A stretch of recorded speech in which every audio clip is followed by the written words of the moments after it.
Hello everyone, welcome to the Ichimoku daily analysis for the SP 500 for Thursday, December the 17th.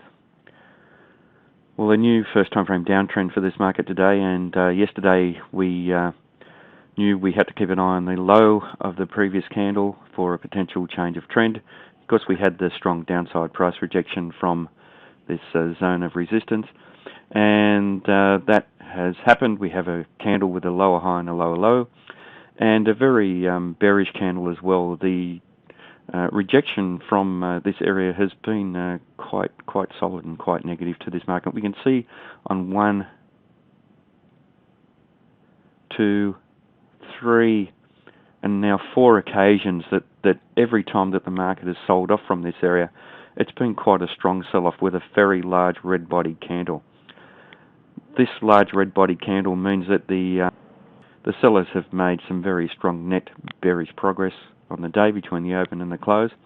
And in fact, with this candle, the market has opened at the high and closed at the low, which is telling us that the bears have been in control when the market closed. They've been in control of this market the whole day from open to close, and they're showing very strong commitment. So it's likely that this market will continue in the first time frame downtrend, and we'll see how the market reacts to the support level again, down around this 1080 level. This market can hold up a support anywhere from where the market's trading now down to around this 1080 level. Now the market is still trading up above the cloud or the Kumo, which means that it has an overall positive bias, but the market is now trading down below the Kijun-sen and Tenkan-sen, which means that it's negative. It's bearish in the two faster time frames.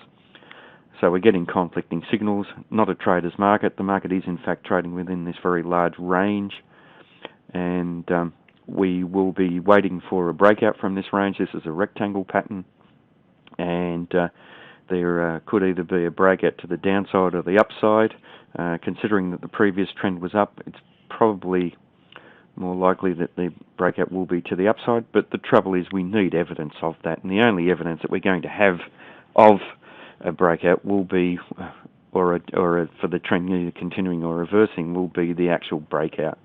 So the breakout above the upper border and the lower border, the resistance at the top and the support at the bottom.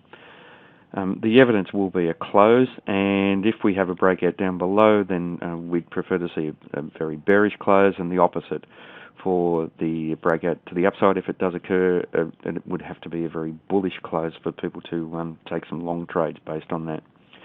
If the market does continue down, and if it does trade through the support here, then there is potential support at around 1066 where the Kumo is.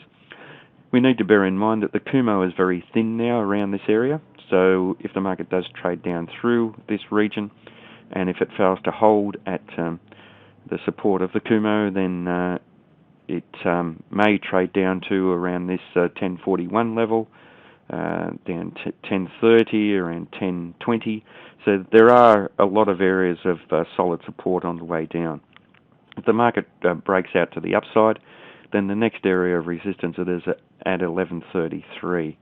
So much more solid support below where the market's trading than there is resistance above.